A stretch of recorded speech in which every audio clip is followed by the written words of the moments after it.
दिल्ली में प्रदूषण के क्या हालात है ये सभी ने देखे और इसी से जुड़ी एक बड़ी खबर हम आपको बता रहे हैं। कांग्रेस के सांसद दीपेंद्र हुड्डा मास्क पहनकर संसद पहुंचे हैं और उन्होंने सांकेतिक तौर पर विरोध जताया है।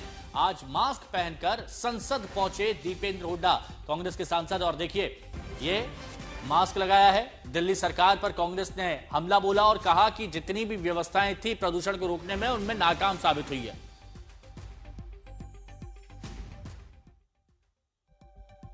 ये वो तस्वीरें देखिए। हालांकि बीच बीच में मास्क उतारते हुए भी दिख रहे हैं, लेकिन ये बताने की कोशिश की जा रही है कि मास्क लगाना अनिवार्य हो गया है दिल्ली में, क्योंकि एयर क्वालिटी इंडेक्स यानी हवा की गुणवत्ता में लगातार गिरावट आ रही है।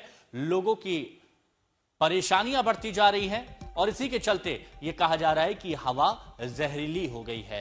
हालांकि कुछ प्रयास सरकार की तरफ से किए जा रहे हैं, कुछ सख्त कदम उठाए जा रहे हैं, लेकिन कांग्रेस की तरफ से यह प्रदर्शन जारी है और कांग्रेस ये कह रही है कि सरकार की तरफ से कुछ भी नहीं किया जा रहा। जो इंतजाम करने चाहिए थे उसमें सरकार पूरी तरह से फेल साबित हुई है।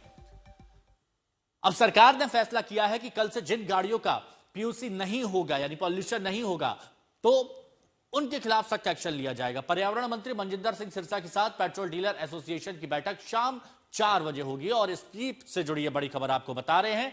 पेट्रोल डीलर एसोसिएशन ने पीयूसी दिखाकर तेल देने के आदेश पर आपत्ति दर्ज कराई है। पहले ही आदेश दिया क्या कि अगर पीयूसी नहीं होगा तो ना पेट्रोल मिलेगा ना डीजल मिलेगा, लेकिन पेट्रोल डीलर एसोसिएशन ने इस आदेश पर आपत्ति दर्ज कराई है। अब इस पर दिल्ली के पर्यावरण मंत्री मनजिंदर सिंह सिरसा आज शाम पेट्रोल डीलर एसोसिएशन के साथ 4 बजे एक बैठक करने जा रहे हैं।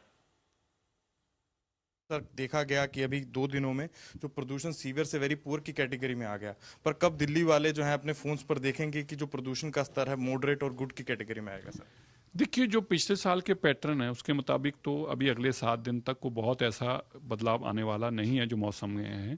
पिछले साल के अंदर आज के दिन 433 AQI था, कल जो आने वाला है 445 होगा। पिछले साल की मैं बात कर रहा हूँ। और 19 तारीख को 451 था, 20 को 429 था, 27 तारीख तक लगभग 450 के दायरे में था पिछले साल। हमारा मानना है कि हम उससे बेहतर करने की पूरी कोशिश करेंगे। क्या कितना कर पाएंगे उसके लिए हम कड़े कदम उठा रहे हैं। पूरी सरकार जमीन पर है, मुख्यमंत्री से लेकर मंत्री MLA सब जमीन पर हैं। हमारी कोशिश है कि हम पिछले साल से बेहतर करने की कोशिश में हैं और हम उसमें जरूर कामयाबी हासिल करेंगे। सर, कौन कौन से ऐसे कड़े कदम हैं जो इस समय सरकार उठा रही है? देखिए, जो ऑलरेडी चल रहे हैं उसके अंदर MRS हैं। रात को सारी इस वक्त हमारी धुलाई रात को चल रही है सड़कों की। जो कूड़ा है वो रात को उठाया जा रहा है। कूड़े के पहाड़ों को 202 एकड़ में थे, हम उसको 45 एकड़ तो हमने उसमें से क्लीन जमीन को रिक्लेम कर लिया, मतलब बिल्कुल कूड़े का पहाड़ जीरो कर दिया वहाँ पे। और वैसे भी 60 मीटर से हम उनकी 45 या 40 मीटर तक ऊंचाई ले आए हैं, जहाँ पे अभी है बहुत बड़े मेट्रिक टन कूड़ा, लाखों टन मेट्रिक कूड़ा हमने प्रोसेस करके बाहर निकाला है दिल्ली से।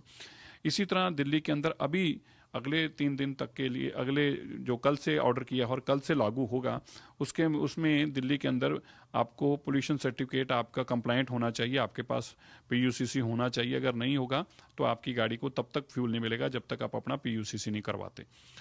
दूसरा, दिल्ली के अंदर जो बाहर से गाड़ियाँ आ रही हैं, ट्रक खास तौर पर जिनके अंदर मटेरियल आता है जो कि बदरपुर और रेता है, ऐसे बिल्डिंग मटेरियल, क्योंकि बिल्डिंग कंस्ट्रक्शन बंद है, उनके ऊपर कंप्लीट बैन है। वो दिल्ली में आएंगे तो उनके ऊपर सख्त कार्रवाई की जाएगी।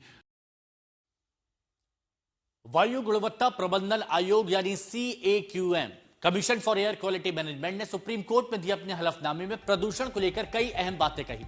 सबसे बड़ी बात कि CAQM ने दावा किया है कि 41% प्रदूषण परिवहन से होता है। हलफनामे में दिल्ली NCR में कार्बन उत्सर्जन के आधार पर वाहनों पर रोक की जरूरत पर जोर देते हुए इस पर कारगर नियंत्रण और प्रबंधन की बात कही गई है। कहा गया है कि डीजल पेट्रोल वाहनों से EV, CNG, LNG और BS6 की ओर तेज बदलाव की तैयारी बहुत आवश्यक है।